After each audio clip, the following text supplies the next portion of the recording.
the leg movements for this week. We started out with the squat, so sitting up proper with a squat. So we're gonna plant one foot, then we're gonna take the other foot, slam it against that one, rotate on our heel, then rotate onto our big toe. So we are 2 foot widths apart from each other. That's how you place your feet, thinking about ripping the floor in two. You can also squeeze your butt as hard as you can and rock back and forth. And your body will stop in its normal squat position, which is 2 foot widths apart. So we're here, we're ripping the floor apart. Think about turning your feet outwards, but not actually moving them. Knees come out, which means we open the hips, and we put our hips under our ribs. Shoulders come back, upper back nice and tight. Now we're ready to squat.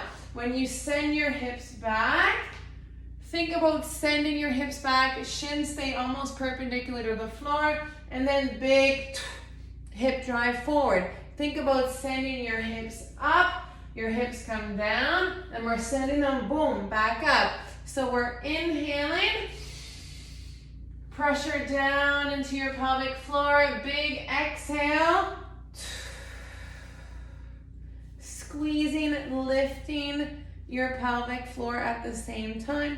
We did 3 sets of 8 of those. From there, we got a stretchy band, and we worked on our Romanian deadlift or stiff leg deadlift. Now our setup is the same, okay? This time I'm going about hip width apart, ripping the floor in two, knees come out, tucking my hips under my ribs. Now I'm going to take my band about shoulder width apart, and I'm sending my hips back by only slightly bending my knees. So inhale, come down, exhale, draw up, always leading with my chest. Okay, my shoulders are never coming out of place. My shoulders are always nice and square. Now we also did 3 sets of 8 of those, but the big thing was making sure you're not tipping your body forward like this, but you're creating that hip crease and sending your hips back, okay? So we don't want to just be sending our bodies forward like this. We want to be sending our hips back, okay? Slight bend in your knees offers more development for your glutes. Now, all my bands are at the Grindhouse, but we did take bands and we looped them around our shins.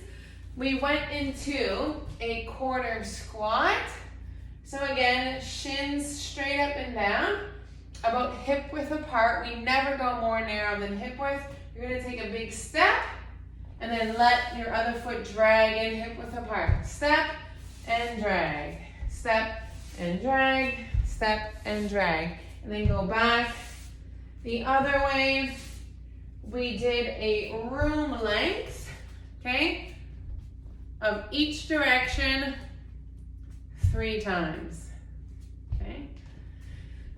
From there, we still had our bands around the shins.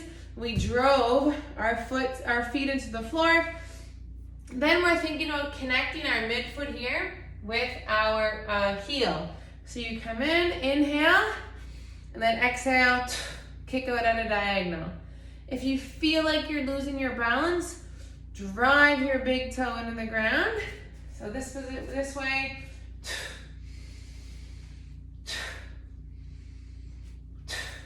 Okay, after 8, we switch sides.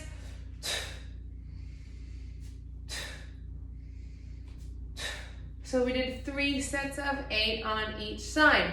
Then we went back into our glute bridge that we practiced last week.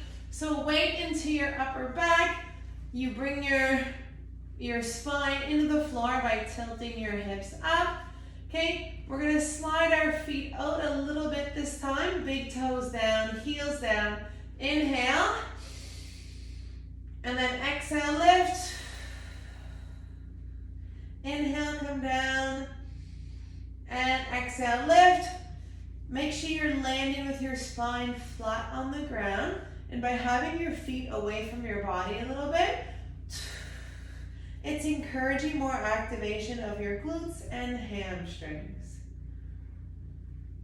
And then we held, and we did a little pulse.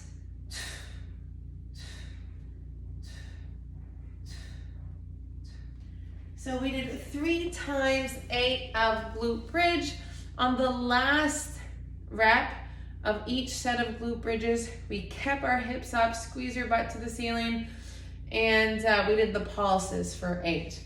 After that, we went right into our tabletop position. So stacking your knee under your hips, your shoulder above your wrist, and we did a kickback with straight legs, 3 times 8 on each side. Switch sides.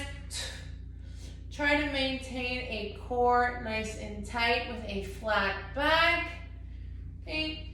And then to finish off the night, we went right into our bird dog, alternating sides. So again, this way, opposite arm to opposite leg.